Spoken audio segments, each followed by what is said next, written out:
Tapi kalau kita melihat nih Mas perjalanannya kan ini kan yang membuat sampai ini menjadi sorotan adalah masuk ke pidana kan. Ya. Nah kalau dari aktivis bongkar ijazah Jokowi melihat apa motivasi Pak Jokowi ini tidak mau menunjukkan ijazahnya. Di satu sisi Pak Jokowi sudah bilang itu kan hak saya tidak mau menunjukkan. Sampai akhirnya ya gusar di publik seperti ini bertanya-tanya. Ya kayak dia lulusan universitas terbuka atau sorry untuk universitas terbuka atau universitas yang nggak jelas ya, abal-abal, boleh dia malu kan karena cuma kuliah di universitas yang kurang oke gitu.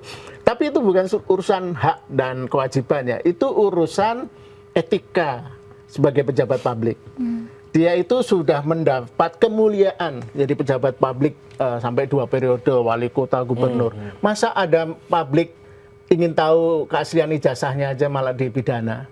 Jadi itu tadi memang perilaku orang yang ingin menyembunyikan sesuatu dan apalagi sebenarnya bisa gini juga ya, kalau kubu Jokowi itu fair ya, dia bisa dan dia yakin asli, dia bisa mendiamkan, cuek aja, semacam memakai prinsip biarlah anjing menggonggong kafilah berlalu gitu aja. Nggak apa-apa kan, Roy Suryo dan kawan-kawan tetap menggonggong dan siapapun, dan Jokowi menjadi gunjingan, menjadi selalu titik kontroversi gitu ya. Tapi dia juga nggak harus mempidanakan mereka, mempidanakan masyarakat yang ingin tahu. Ya anggap saja ini kayak infotainment gitu kan. Jokowi makin populer kan, dituduh ijazah palsu, tapi kan kalau dalam dunia komunikasi itu there is no right or wrong. Yang ada adalah popularitas. There is no right or wrong. The only thing in politics is popularity. Jadi kalau kamu populer, ya pasti nggak peduli. Nah, ini ada satu teori konspirasi yang saya tidak percaya, tapi banyak orang percaya. Termasuk beberapa orang pinter gitu. Jadi teorinya itu begini, karena mereka menyampaikan ke saya sebagai Bon Jovi. Jadi menurut Sahibul Hikayat teori konspirasi ini memang disengaja oleh think tanknya Jokowi yang dipimpin Pratikno ini, rektor UGM, bahwa oke, biarin aja, terus diserang ijazah palsu sampai nunggu nanti Pilpres 2029 semakin populer nanti Gibran jadi presiden. Karena itu tadi prinsip yang saya kutip tadi, there is no right or wrong, there is only popularity. Gitu. Tapi itu betul untuk infotainment, untuk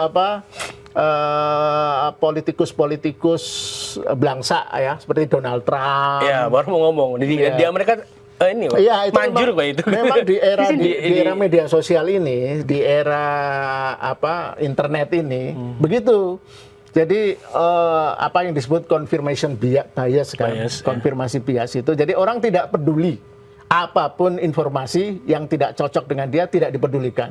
Dia hanya peduli dengan apa keyakinannya. Jadi kalau dia suka dengan Jokowi, apapun kata orang tidak dibetulkan. Itu misalnya yang diyakini oleh para relawan remah-remahnya itu kan. Kan tinggal sedikit. Banyak relawannya yang besar-besar kan sudah menyeberang juga kritis terhadap Jokowi. Nah, artinya teori konspirasi ya biarin aja, itu nggak apa-apa juga. Tapi itu tadi, ya jangan dong mengancam orang di penjara dong. Kalau jadi orang yang punya, apalagi dia bekas presiden gitu loh, seenak aja dipertanyakan ijazahnya, orangnya dipenjarain. Nah itu yang paling parah, bukan cuma itu, tapi juga dia menggunakan lembaga-lembaga negara untuk melakukan itu. Kepolisian dipakai. Bahkan yang paling parah UGM-nya sendiri. Tindak tanduk UGM itu seperti tindak tanduk lembaga yang berkomplot menurut saya. Ya karena hanya memberikan testimoni yang dilakukan oleh Rektor UGM 2 kali. Ya, yang 9 pernyataan 9 alasan itu kan cuma kesaksian, testimoni. Itu bukan alat bukti. Sebagai bukti pidana nggak bisa testimoni orang itu, apalagi karena ini menyangkut dokumen ijazah dokumen palsu.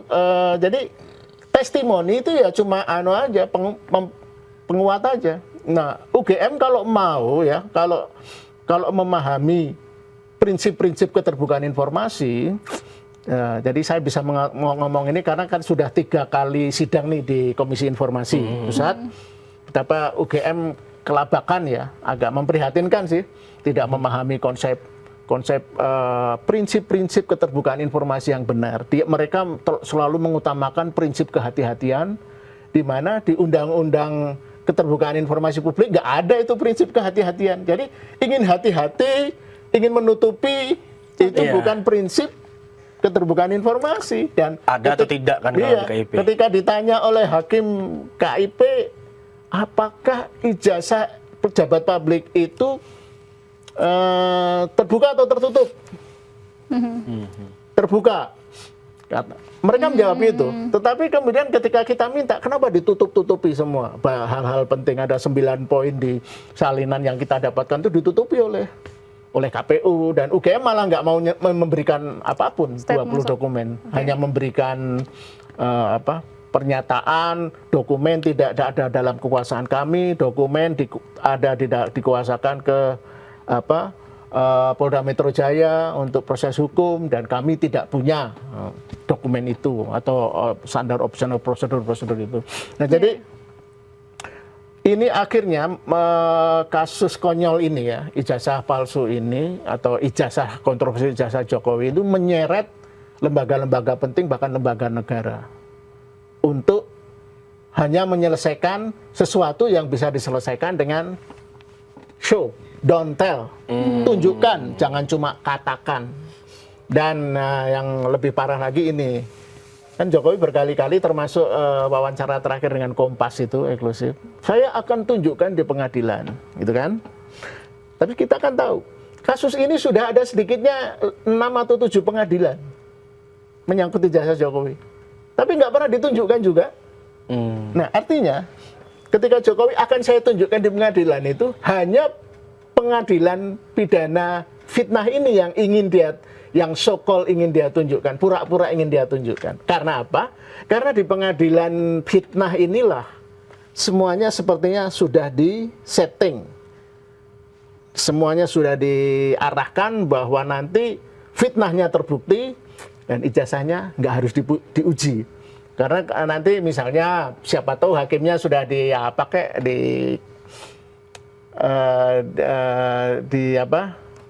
di-CC-in bahwa udah nanti seolah-olah ditunjukkan aja, hakimnya nunjukkan di pengadilan seperti ini. Tapi nggak bisa begitu. Pengadilan pidana tidak bisa membuktikan ijazah itu asli atau palsu. Yang bisa membuktikan adalah pengadilan administratif, PT UN, atau di KIP, Komisi Informasi Publik, atau itu pendekatan ilmiah, uji forensik oleh ahli-ahli yang independen.